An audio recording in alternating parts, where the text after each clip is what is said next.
بسم الله والصلاة والسلام على رسول الله. السلام عليكم ورحمة الله تعالى وبركاته. اش اخباركم؟ لاباس عليكم؟ نتمنى تكونوا كاملين بخير وعلى خير. اليوم ان شاء الله قبل الطريق غادي نمشي لواحد البلاصه اللي كنتمناها لكل واحد. مهم هانتوما معايا حتى لاخر الفيديو، نحاول نشارك معكم غير بعض اللقطات، يعني ما باغاش نصور بزاف، فيديو ولا جوج فيديوهات لا اكثر ولا اقل. مهم خليكم معايا. الحمد لله وصلنا على خير، وصلنا مع اذان الفجر. اللهم لك الحمد. هذه هي لا شومبر اللي عندنا هنا، فيها غير جوج ديال الناس. اللهم لك الحمد. هو المسجد النبوي.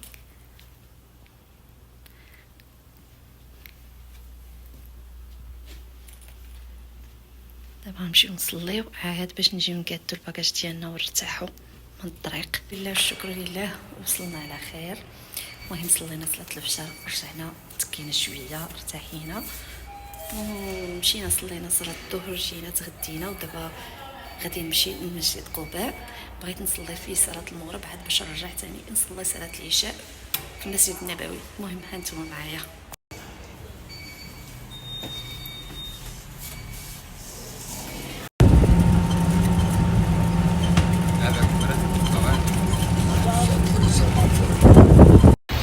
هنا وصلت لمسجد قباء، وفاس معاه كتلقاو هذه الرحله الى قباء السيره. غادي ندخل دابا باش نشوفها. المهم هانتوما معايا. هادو اسعار التذاكر بالنسبه اللي بغات تجربه السيره النبويه. البالغين 30 ريال، اطفال 20 ريال. البستان متظلل دايرين البالغين 15 ريال، الاطفال 9 ريال. ولا بغيت تدخلي ليهم بجوج، بالغين 40 ريال والاطفال 25 ريال.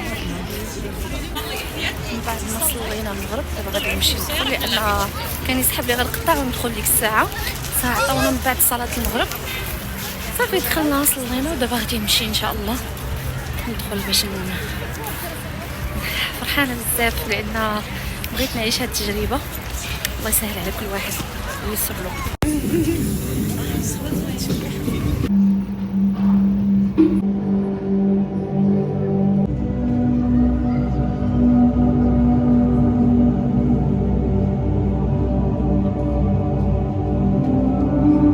وعندما عدنا إلى يثرب بدأت الأرواح تجد طريقها لنور الإسلام، فسلام وصحبه يلقون أشد العذاب من كفار قريش،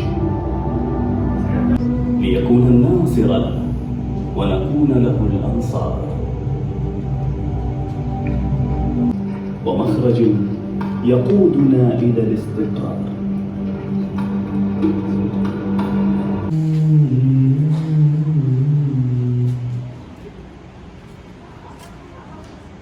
سأروي لك قصة قوم كيف كنا في صراع وظلام فأحل الله السلام، وأنار الله ديارنا بنبيه الكريم صلى الله عليه وسلم.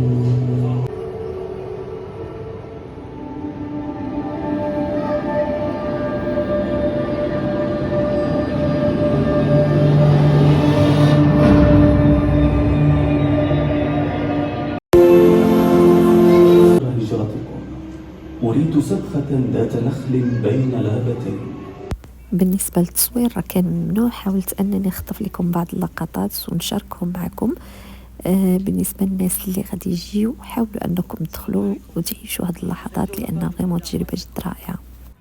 انا خرجت ودابا قلت بلا ما نشد هذاك المركوب اللي كاين هنايا، قلت نتمشى على رجليا باش نجيب نيشان نوصل ان شاء الله هيئة العشاء. تقريبا مسافه ما بين مسجد قباء هو والمسجد النبوي قالوا لي نص ساعه ماشي. المهم نحاول انني نجيبها نيشان، يعني كنحاول انني نمشي، يعني ما غاداش بشويه كنسرح باش نوصل مع موعد اذان العشاء. صراحه تجربه كانت رائعه جدا. الحمد لله والشكر لله على نعمه الاسلام. هادشي اللي نقدر نقول لكم. اللهم لك الحمد والشكر.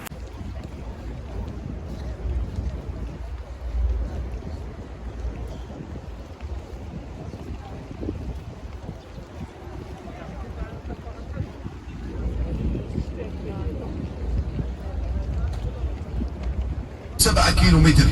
تخيلوا معي لما النبي صلى الله عليه وسلم وقف على طرف من أطراف هذا الجبل، اهتز هذا الجبل، وقال له النبي صلى الله عليه وسلم: اثبت يا أحد فإن فيك نبي وصديق وشهيدين. فيه النبي صلى الله عليه وسلم كان يوقف، وفيه سيدنا أبو بكر الصديق، والشهيدين هم سيدنا عمر بن الخطاب وسيدنا عثمان بن عفان رضي الله عنهم، ونفعنا الله بهم وبجاههم صحابة النبي صلى الله عليه وسلم، إذ يقول لصاحبه: لا تحزن إن الله معنا. سيدنا أبو بكر الصديق رضي الله عنه أول من آمن بالنبي صلى الله عليه وسلم من الرجال، وأول من آخى النبي صلى الله عليه وسلم، وكان صديقا وكان صديقا للمصطفى صلى الله عليه وسلم. معركة أحد، هذه المعركة حصلت بعد معركة بدر، وسبب معركة أحد سببها معركة بدر. معركة بدر كانت في شارع يعرف بشارع بدر أو منطقة بدر، كان يمر عليها المعتمرين، وكانت تمر عليها القوافل التي تأتي من الشام إلى مكة تتبع لتجارة أهل قريش. النبي صلى الله عليه وسلم لما خرج من مكة ومعه المهاجرين سيدنا أبو بكر الصديق ومن معهم، لم يأخذوا شيئا من أموالهم وحلالهم التي كانت في مكة. كفار قريش زعماءهم رفضوا أن يأخذ من آمن مع النبي صلى الله عليه وسلم من مكة شيئا من حلاله. فعندما علم النبي صلى الله عليه وسلم بخروج قافلة من الشام وذاهبة إلى مكة تتبع لزعماء كفار قريش، أمر النبي صلى الله عليه وسلم بأن يسترد ولو جزءا بسيط من. اليوم هو النهار الاخر لنا في المدينة المنورة، مدينة الراحة والسلام، مدينة الطمأنينة. دابا راه جوج الليل هادي، يلاه خرجت من الجامع، دابا غادي نمشي للوطيل. خاصني ما كرهتش نبقى جالسه، ما سخيتش ولكن تابعني، خاصني نمشي نجمع الحوايج ديالي، خاصني ندواش دونك، لان خاصنا ل 11 ونص نكونوا في لا ريسبسيون نخويو لي شومبر ديالنا ان شاء الله، باش نقطعوا الطريق ان شاء الله باذن الله لمكه. ولكن ما سخيتش، والله ما سخيتش. راه ما سموها مدينه الانوار، مدينه الراحه والطمأنينه. راه بصراحه واحد الراحه، واحد السكينه في القلب. الحمد لله والشكر لله. خصوصا دابا كتدخل وسط الجامع وخاوي، كاينين الناس قلال، راه الدنيا خاويه.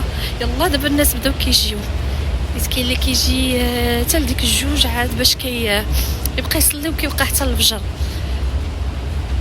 وكاينين الناس اللي بقاو قلال كيبقاو من ورا صلاه العشاء كيبقاو حتى لديك الوحده في هكا الجوج، كيمشيو كيتكاو شويه ويعاودوا يرجعوا. الحمد لله والشكر لله والحمد لله. سبحان الله، هذا اعظم عطاء من عند الله سبحانه وتعالى، والله الا اعظم عطاء. اللهم لك الحمد والشكر. فتمنيتها ونلتها، اللهم لك الحمد والشكر. ولو انني ما كنتش دايرها في هذا الوقت، ولكن تيسرت والحمد لله والشكر لله، والامور راهي غاده مزيان. المهم كنودع المدينه. عرفتي راه كندور بحال شي هبيله في وسط الساحه، كندور بحال شي هبيله في وسط الساحه. ما سخيتش والله ما سخيت. كي قلت للمرشد، قلت له 4 ايام راه ما كافياش 4 ايام ما كافياش. ايوا الحمد لله والشكر لله. كنرجعوا نقولوا ثاني اللهم 4 ايام ولا والو. المهم مشيت نطلع دابا للوطيل، عندي من الدار، نجمع حويجاتي، ندوش، نتكا واحد شويه بما وصلت ل5 الصباح. بقى والو اصلا، بقات دابا شي ساعتين ونص ولا 3 سوايع على الفجر. يلا المهم خليكم هاد الساعه كيقلت لكم غندير غير 2 فيديوهات، غنحاول انني واحد نجمع فيه الاحداث كامله ديال المدينه، والثاني نجمع فيه الاحداث كامله ديال مكه. يلا خليكم على خير.